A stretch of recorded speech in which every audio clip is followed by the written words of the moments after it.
Hello guys, how's it going? Today I'm going to make a really quick video about innovation and about a few things that I noticed recently, kind of with a focus on gaming. I'm going to talk about the Kinect, I'm going to talk about the latest trend of wearables like smartwatches and things, the Wii U gamepad, Google Glass and Oculus Rift and all these kind of new technologies that seem to come our way, and I'm going to give my feedback and my thoughts on it. In the background you see some Nazi Zombie Army 2 gameplay. So let me start off with the Kinect, because that really for me was the sword starter on the whole thing. Looking back at the Kinect for the Xbox 360, you had to buy it separately, it didn't come with the console. And already then I had the strong feeling there was nobody out there who actually said, wow, the Kinect is amazing. You know, you had a few guys taking the Kinect and connecting them to their PC and writing their own software, which brought forward some really amazing results, which was partially like a guy developed a software where you had a 3D representation of your room using a Kinect that you could track live. Like for instance, you could have instead of a 2D camera in a Skype conversation, you could then have a 3D representation of your room. It was quite a prototype, but it looked really cool. And then I was like, oh, okay, the Kinect actually has an amazing functionality, you know, if you use it right. But in regard to gaming and in regard to the actual Xbox, there never was a point where I said, wow, Kinect might be the way forward in this particular genre. So already then I wondered, why do we even have the Kinect? What's the point of it? Why would people spend the extra money? Then the Xbox One came along, and in the beginning, we all know, they announced a bundle that has the Kinect as part of the bundle, and you get it as you buy the console. Now they made a kind of U-turn on that, and we all know it was not really the right decision because people didn't really want the Kinect. And I mean, it took them such a long time to realize that. I could have told you that in the middle of the 7th generation, the Xbox 360, that nobody wants the Kinect. However, they still keep pushing it, they still put the emphasis on it. And I wonder why, and I think I have a theory why that is. Basically, imagine you work at Microsoft, you are in the innovation department, and you have to come up with new ideas that reinvent gaming and that reinvent technology and how we use our consoles, because obviously using a controller is way outdated, isn't it? Like, that's at least their point of view. So you come up with the Kinect and you go into this pitch with the CEOs of Sony or of Microsoft, whoever it is, and you pitch them the Kinect and you show them a few tech demos and you show them that it tracks the movement in the space and it provides the company with additional data about the gamers, and it has a lot of positive aspects when you imagine it being pitched. You know, you can really imagine how they get positive feedback and that the CEOs or the people in charge say, yes, that's something we want. However, they made the mistake not to think it through to the end, because a technology like this lives or dies with its applications. You have to already know from the beginning, look, if you have a first-person shooter, it will enhance and make the gameplay better in this way. Or if you have a strategy game, it will work like that, or an adventure game, or whatever it is. And that's what made the Kinect fail in the long run. There was no application. Nobody came up with a way over several years to actually use this, and Microsoft tried to push it by forcing developers to use it. It didn't work because there was just no way you could use the technology in-game and actually make it better than pushing a button on the gamepad. So that really doesn't make sense to me. And now I'm thinking about the wearables, right? Like the Pebble, the Gear, maybe the iWatch, or however they're gonna call it when Apple announces that later in this year. Maybe there are rumors they will. I have no idea if they will or not. But generally the wearables. And I see a very similar problem coming our way with those, because think about it. You wear it around your arm. How are you going to use it? What is the actual application of using a smartwatch?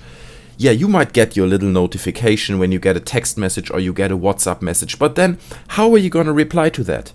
You're not going to have a miniature keyboard on your watch simply because the display is way too tiny. You're not going to be in control. If you get a phone call, what, you're going to raise the watch to your arm and listen to it and then raise it to your mouth or lower it to your mouth and then talk into it? It doesn't make any sense. I personally can't see any true application of a smartwatch that would really make sense, except that you get a little text message every now and then, and maybe it can be really good for like sports activities, right? When you wear your smartwatch and it tracks your pulse and it gives you additional information, how many calories that you burned and stuff. But is that really a reason to have a smartwatch, to spend 300 or 400 bucks on an additional device that just, measures your heart rate and shows you the time? I think once again, it sounds really good when you pitch it. It's an extension of your phone, you can imagine how they push this forward. But when it actually comes to thinking it through to the end, like what is the actual application? Can people develop apps for that? Also, I mean, I've read articles where people say, oh yeah, smartwatches are going to bring forward mobile gaming. I don't see that happening. How is that going to work? The displays are so tiny. Even a simple game like Candy Crush or whatever it is, you can't play it on a smartwatch, or at least I don't want to play it on a smartwatch. So I think the thought is great, but again, the execution is very, very difficult and not very thought through to the end. Another example of that is the Wii U gamepad, or even the original Wii U. The original Wii U came out and it had these, the Wii Sports, that was like kind of the selling point. It was the bowling, it was playing golf, and the tennis, and it worked quite well. After a while, however, people found out that it's fooling the player a little bit, because even you sit on a couch and you just move the controller 5 centimeters, it still does the same thing as if you would stand and move your whole body. But nonetheless, these few apps or applications like the tennis and so on, Wii Sports, really sold the device and people loved it. But after that, there was literally nothing that really enhanced it, where it really made sense. There were a few games, where you could use the controller as a second player, and like in Mario, you collect coins while your buddy is playing and controlling Mario, jumping around. Maybe I'm forgetting something. I mean, feel free to comment in the comment section underneath if you see things that I'm forgetting right now, where the Wii motion controller really had a full effect and really enhanced the gameplay experience. But for me, it never worked. And the same again with the Wii U gamepad. They pitched it, and I'm sure it sounded great when they pitched it, and you can see all these advertising marketing videos where they show the amazing features and you lay it on the floor and play golf off your Wii U gamepad and you shoot little ninja stars out of it towards the screen. It sounds great, it looks great in a presentation video, but when you hold it actually in your hand, it doesn't really do the trick, I find. So again, there seems to be a sense check that is missing between the stage where you actually pitch something and then develop it and then actually make sure that it works, that it does the trick and works to your benefit and enhances and makes the gaming experience better. Steering away slightly from gaming, there are a few other examples, like for instance Google Glass, right? Google has spent years and years developing Google Glass, and now, I mean, you read these things where people walk in the public and they get smacked in the face because they wear Google Glass, because other people are offended and they think they possibly might film them, which they are not comfortable with. So while it is great that we have these wearable glasses that can do films and that can answer our phones or maybe give us directions, at the moment their functions are very limited and the user looks a bit stupid, I feel. And I've heard podcasts and people talking about Google Glass. They have it at home. They're not even using it in public anymore because they feel they might get attacked or they might look stupid or people just don't feel comfortable around them. So again, it feels like the innovation itself is great. It's not thought through to the end though. There is no real application for this at that point.